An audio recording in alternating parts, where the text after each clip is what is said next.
Lectures on the governing principles of ancient China. Not to reform one's faults when one has erred is to err indeed. To err is human. There is nothing greater than to recognise our faults and reform.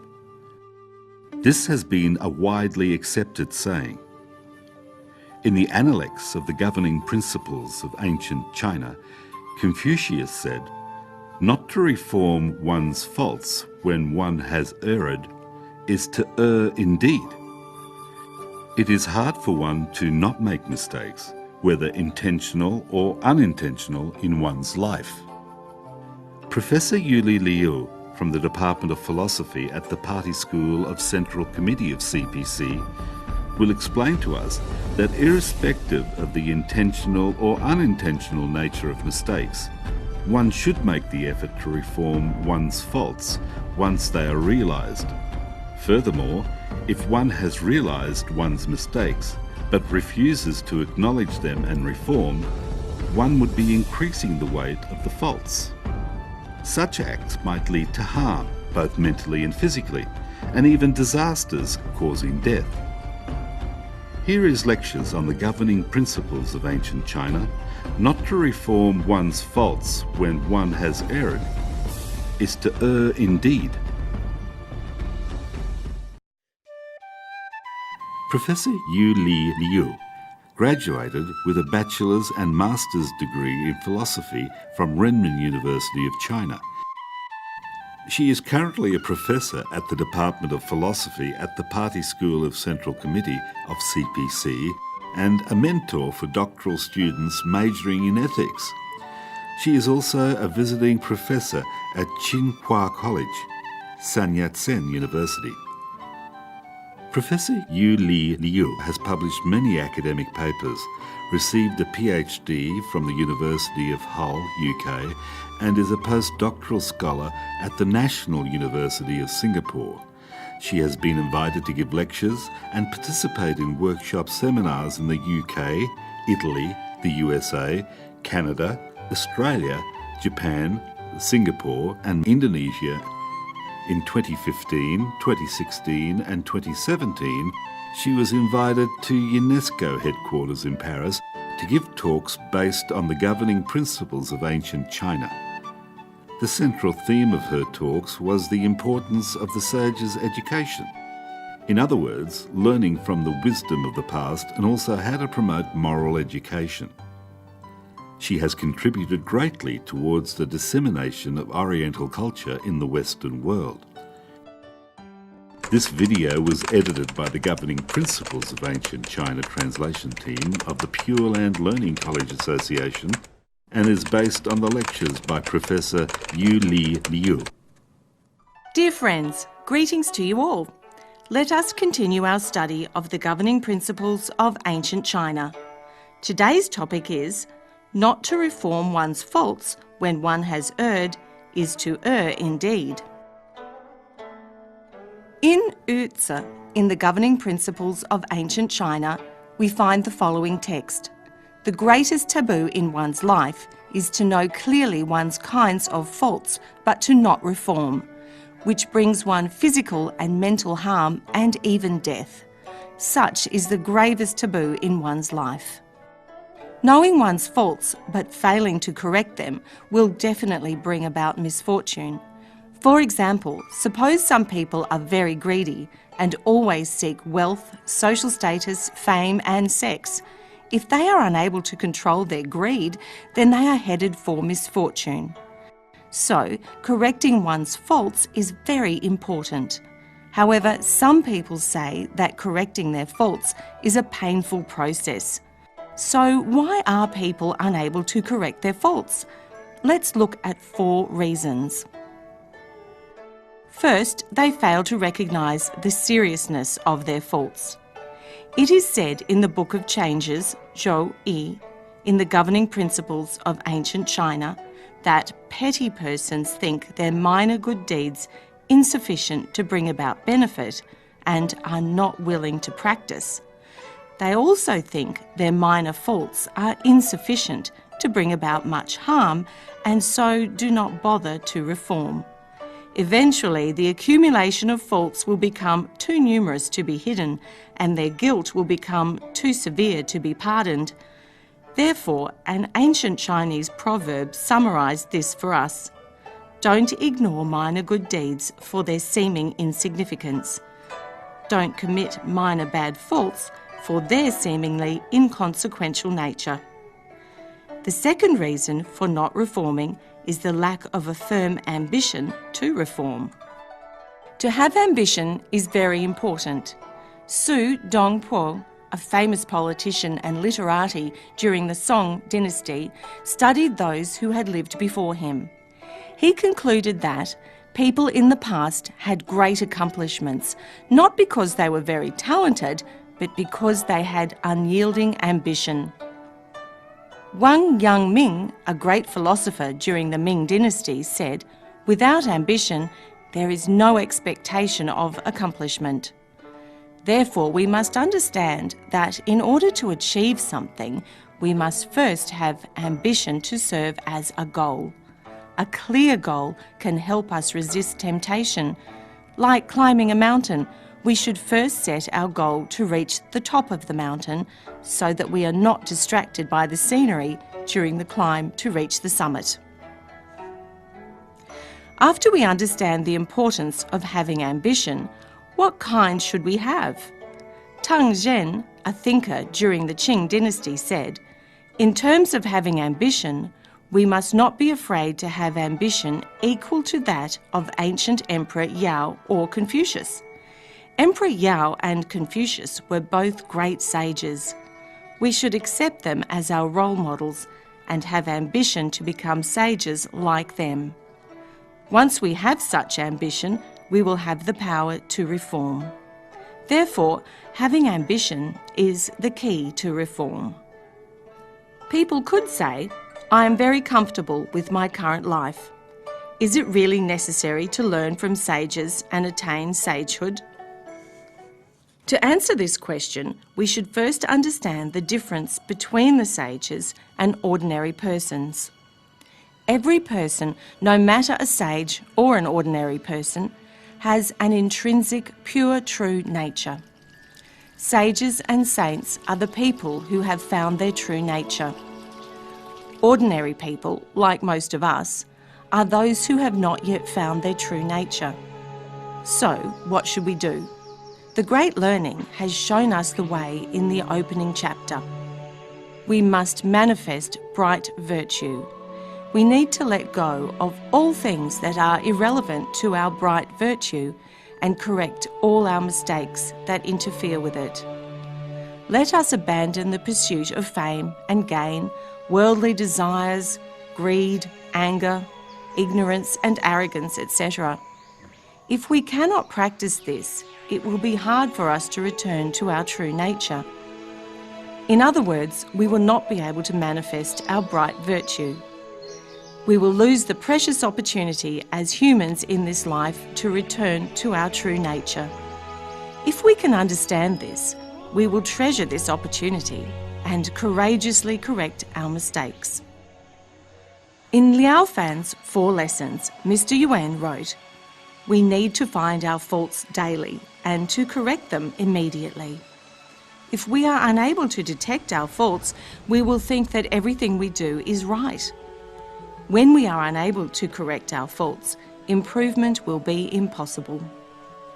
There are many intelligent people in the world who cannot improve in either their cultivation of morality and virtues or in their work. Their failures in this life are owed to a single word: procrastination. If we live for the present and procrastinate, we will remain bound by our fate. Why do we procrastinate? Because we lack the courageous heart to correct our mistakes. If we read Liao Fan's 4 lessons, we will see that Mr. Yuan had ambition and tried his best to reform every day.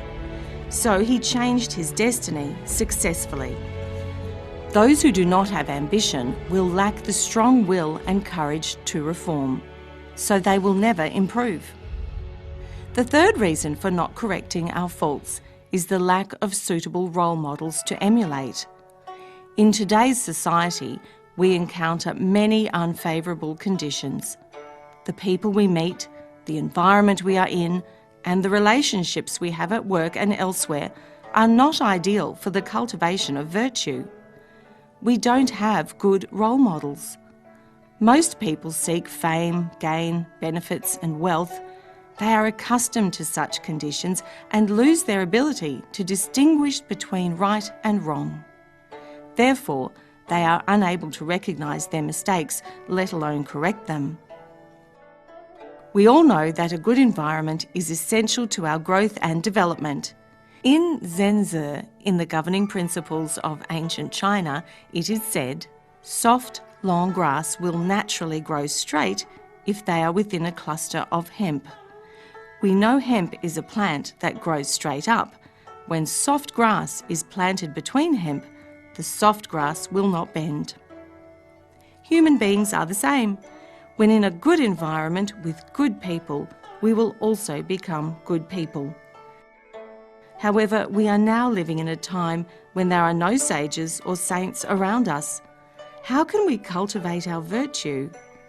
Although there are no sages and saints around us, we have their books which contain their teachings. Studying their teachings is like being taught by them. An ancient scholar said, when people don't read books for 3 days, their facial appearance will become horrible. The books he was referring to were not just any books. They are the books written by the sages and great people of the past.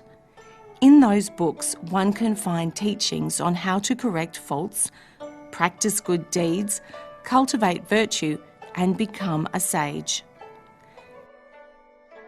Compared to society today, ancient China provided a positive environment for advancing one's cultivation. At that time, most people read books written by the sages. Likewise, the literature and artistic works of society, such as dramas, novels and artistic performances, always reflected the teachings of the sages. These teachings included filial piety, sibling love, loyalty, trustworthiness, propriety, righteousness, integrity, and a sense of shame. Even in such a positive environment, the sages continued to remind people that when people don't read books for 3 days, their facial appearance will become horrible. Today we are much less fortunate because we live in a time that is inferior to that of the past. I might be able to say when people don't read books for even 1 day, their facial appearance will become horrible. In a society that is highly polluted, we must try our best to be close to virtuous teachers and friends. We should learn from them and improve our own virtue each day.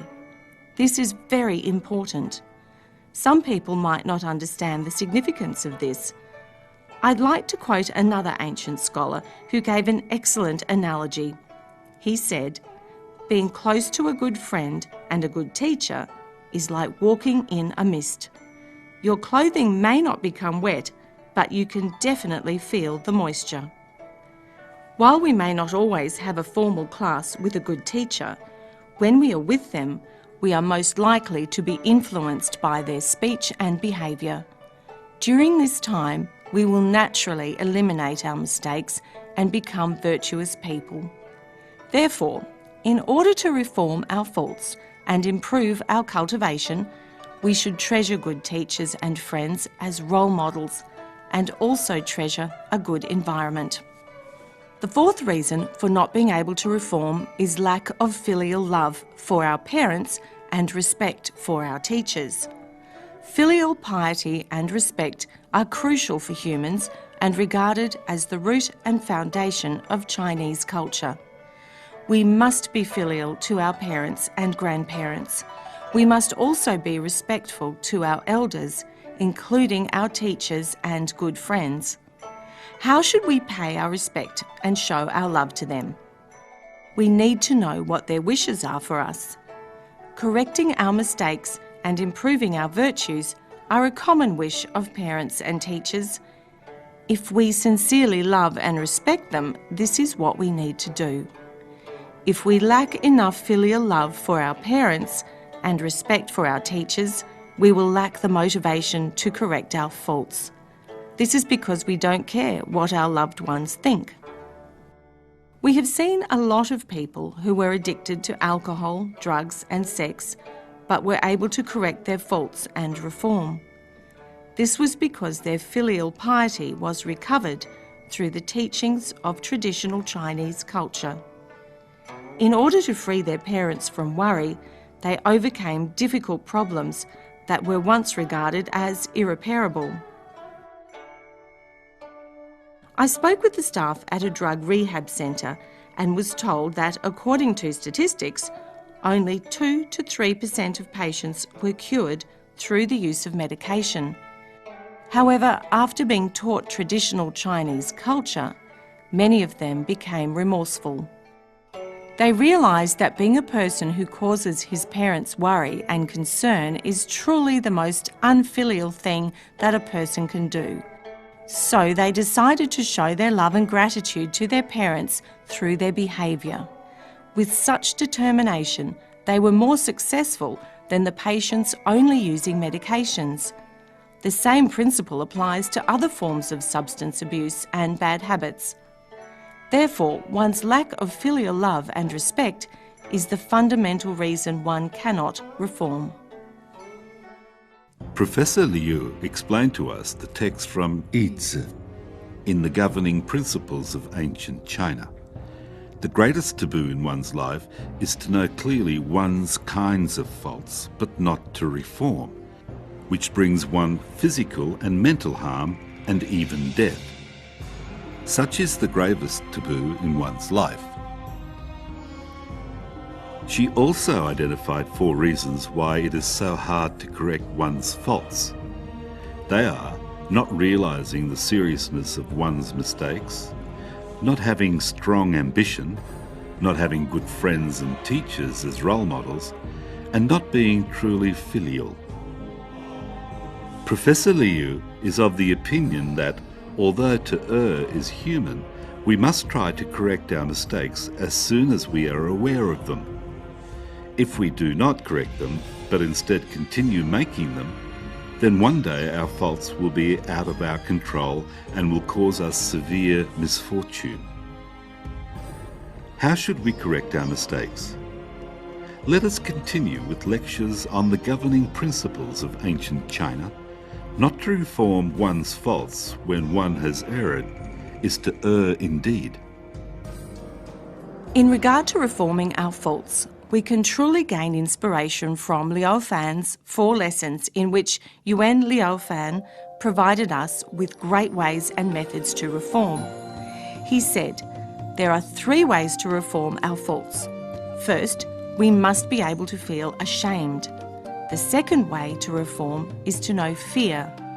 The third way to reform is to have a determined, courageous heart. Let's look at the first way, feeling ashamed. Yuan Liu Fan said in Liu Fan's 4 lessons that there are 3 ways to reform our faults. First, we must be able to feel ashamed. Think of all the ancient sages and virtuous people whose names and teachings have lasted for hundreds of generations. They were people just like us, but why is my name worthless like a broken roof tile? We are clinging to worldly desires. Secretly, we do many improper things while thinking others will not know about them, and then are shamelessly proud of ourselves. One day, we will be reborn as an animal without realising it. There is nothing else in the world that calls for more shame and remorse than behaviour such as this. Mencius once said, "A sense of shame is the most important word in a person's life." Why?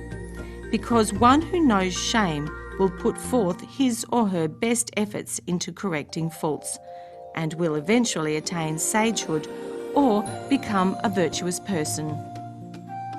One who does not know shame will be just like an animal, unrestrained and immoral. This is the key to correcting our faults. Regarding feeling ashamed, the Book of Rights says, "To know shame is close to being courageous." Those who are ashamed of their shortcomings will possess courage and a commitment to reform their faults. They will become virtuous people or even sages.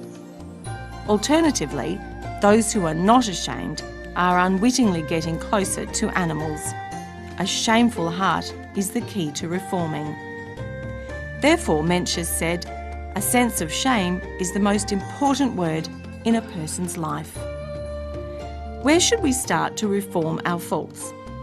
We start with feeling ashamed. Those who do not feel ashamed of their faults will not care about anything. They will gradually lose their humanity and dare to commit egregious deeds. Therefore, feeling ashamed is of utmost importance for human beings. What is the difference between ordinary people and sages? They are both human beings and find it hard to avoid making mistakes. But once sages realise their faults, they will feel ashamed and try to correct them immediately, while ordinary people will not. This is the difference between sages and ordinary people like us. So, ancient sages said, there is nothing greater than realising one's faults and correcting them. In the Book of Rights, it is stated that parrots can talk, but they are only birds. Apes can also talk, but they are only beasts. If a man lacks the ritual propriety, even though he can talk, is his heart not that of a beast? It is known that parrots and apes can be taught to speak. If people cannot control their desires and reform their faults with ritual proprieties, what is the difference between them and the birds and beasts trained to speak? So knowing shame is very important.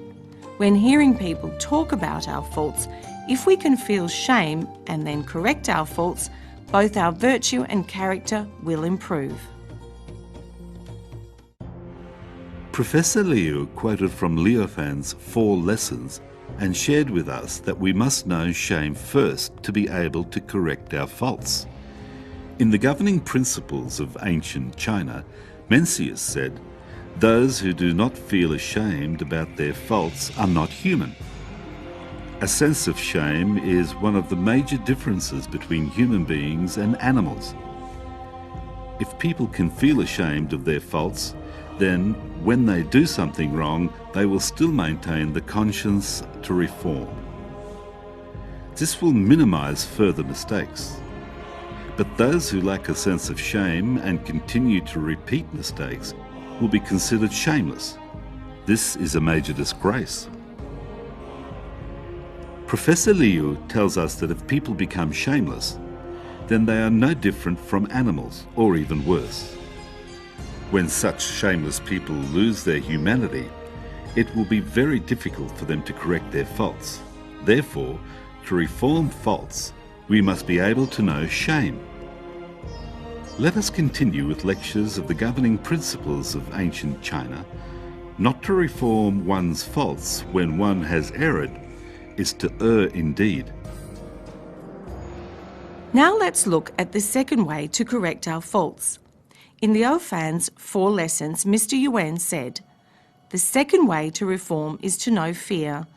From fear comes sincerity and respect." In ancient China, children were educated to revere their parents and teachers. Young people loved their parents and teachers. They also respected them and dared not do anything offensive. Without knowing fear, one might lose respect and dare to do anything without considering the negative consequences. Nowadays, fewer and fewer people know shame and fear. Why? Because fear and a sense of shame are not taught in today's education system. Today's schools only teach knowledge and skills. Therefore, moral education such as virtue and the natural law of cause and effect are rarely seen. Thus, it is understandable why fewer people know shame and fear. This is a great pity. In the past, Chinese people believed there were heavenly laws apart from worldly laws, so they would not do anything morally improper. They feared punishment from the laws of heaven. However, in today's society, people do not fear worldly laws because they can avoid punishment and gain wealth by using loopholes in laws and by bribing government officials. Also, people neither believe in the heavenly laws nor fear them. In short, people today live in a state of lawlessness and do not know fear. This creates many problems for society. Fortunately, today's media serves as a watchdog by reporting on the wrongdoings of people and society. Journalists are responsible for making the public aware of the misdeeds of people. Those committing misdeeds will lose credibility in the court of public opinion. Such consequences will make people know fear and thus be careful in their speech and behaviour. So does this mean we should spread bad news? Despite the positive power of the media, the ancient Chinese have told us that publicity should place more emphasis on reporting the good instead of the bad. This is the principle of the media. For individuals, people should know fear, behave properly and always do the right thing. But for society, the media must not only emphasise the negative. This is because emphasising only the bad will make the public lose confidence in society and follow bad examples. Instead, the media should focus more attention on advocating the good by reporting on positive examples and good deeds in society. Emphasising good examples would truly inspire people to do the same. This is the second way to reform, to know fear. The third way to reform is to have a determined, courageous heart. Mr. Yuan said in Liao Fan's 4 lessons, "When we hesitate to reform our faults because we do not really want to change, we are content with what we can get away with." If people don't have a determined, courageous heart, they will not be serious about reforming and may even question the necessity of change. Reform has never been an easy task, so why bother? Once they begin to hesitate and turn away and associate with the wrong people, reforming will become an unachievable task. Let's take an easy example of quitting smoking. A decision was made to quit smoking. However, if the person is tempted by other smokers and finds it difficult to resist, he will easily surrender to the pleasure of smoking and forget about the harmful effects. Thus, the initial effort to quit smoking would be forgotten. The same holds true for other bad habits such as drinking alcohol, etc. Mr. Yuan said, "For a reform to take place, we must be resolute and resolved to change immediately. We should not hesitate or postpone until tomorrow or the day after." We have often heard our ancestors say, "After tomorrow, there is another tomorrow." But how many tomorrows does one have in life? If we always plan on starting things tomorrow, then we may not be able to correct our faults. So what should we do? We need to begin reform starting immediately. Just as Mr. Yuan said, a minor fault is like a thorn piercing our flesh and should be quickly removed. A big fault is like our finger being bitten by a poisonous snake. We must quickly cut off the finger to prevent the poison from spreading and killing us. If we consult the Book of Changes, Zhou Yi, and receive the wind thunder symbol, it means that our strong determination in reforming assures us of success. The Book of Changes, Zhou Yi, contains 64 hexagrams, each of which has 6 explanations or predictions. The wind thunder symbol represents benefit and is concerned with determination.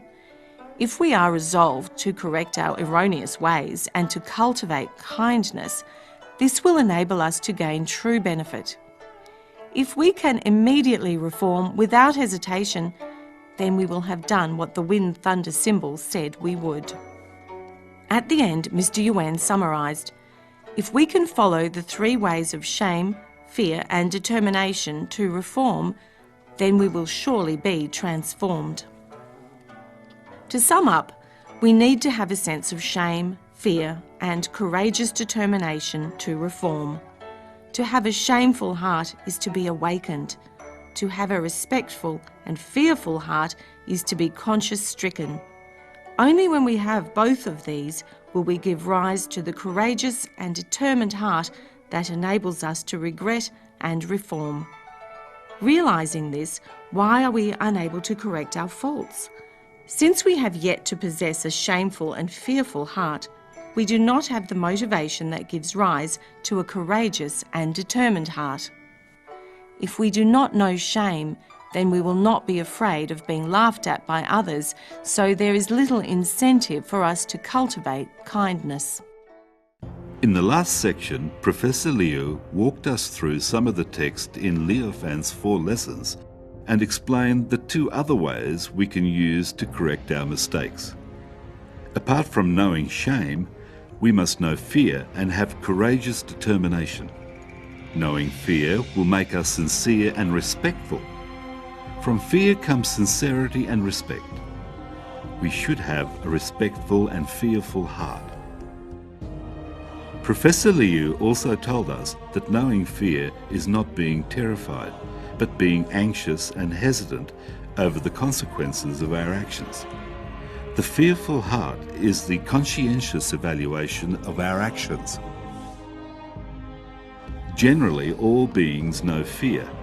The advanced species are more sensitive to dangers and have stronger fear, while those that are not as advanced are less sensitive and have lesser fears. Not knowing fear is due to ignorance.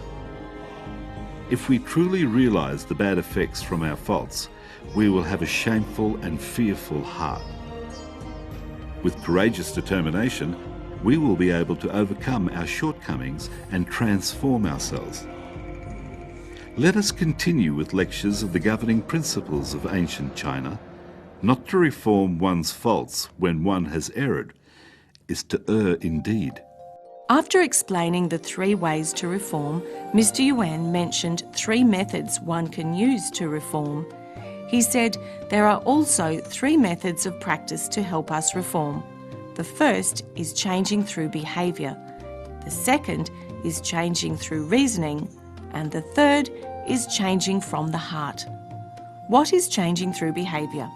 For example, those who are used to losing their temper or to lying can decide to control their behaviour by forcing themselves not to become angry or to lie.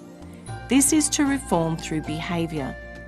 Mr. Yuan told us, trying to force ourselves to suppress our faults is extremely difficult because we have not permanently uprooted our faults, merely temporarily curbed them. Therefore, changing through behaviour cannot help us to permanently eliminate our faults. We should change through reasoning. Mr. Yuan continued, instead we can try to reform by understanding why we should not do something. Let's use jealousy as an example. Before we begin to let go of jealousy, we should understand why we need to change. Being jealous of others is punishing ourselves. Will our jealousy make us better or bring us happiness? No, it will create hatred and worry. We are tortured by the jealousy in our heart, while the person who is the reason for our jealousy remains oblivious. Isn't being jealous of others just punishing ourselves? Once we understand this, it will be easier for us to correct this fault. This is reforming through reasoning. Ultimately, the best method is to change from the heart and the mind. What does this mean? Mr. Yuan said, although we have thousands of different faults, they all stem from the heart, from the mind.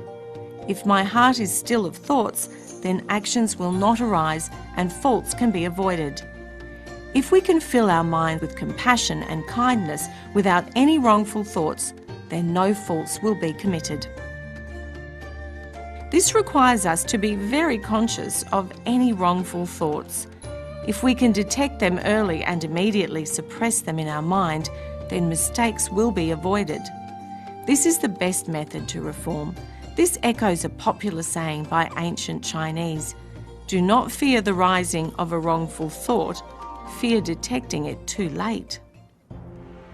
In order to correct errors and mistakes, we must first have a shameful heart, a fearful heart, and a determined, courageous heart. Apart from them, Professor Liu again quoted from Leo Fan's 4 lessons and told us 3 methods we can use to reform: changing through behaviour, changing through reasoning, and changing from our heart and mind. Changing through behaviour is to force ourselves to suppress our faults and to remove the conditions that give rise to the faults. Changing through reasoning is to understand the reason why we need to reform and then correct our faults based on that understanding. Changing from our mind and heart is to fundamentally maintain our mind free of wrongful thoughts. Just as is said in Leo Fan's 4 lessons, although we have thousands of different faults, they all stem from the heart, from the mind. If my heart is still of thoughts, then actions will not arise and faults can be avoided. This is the ultimate method to reform. The Great Tao is the simplest.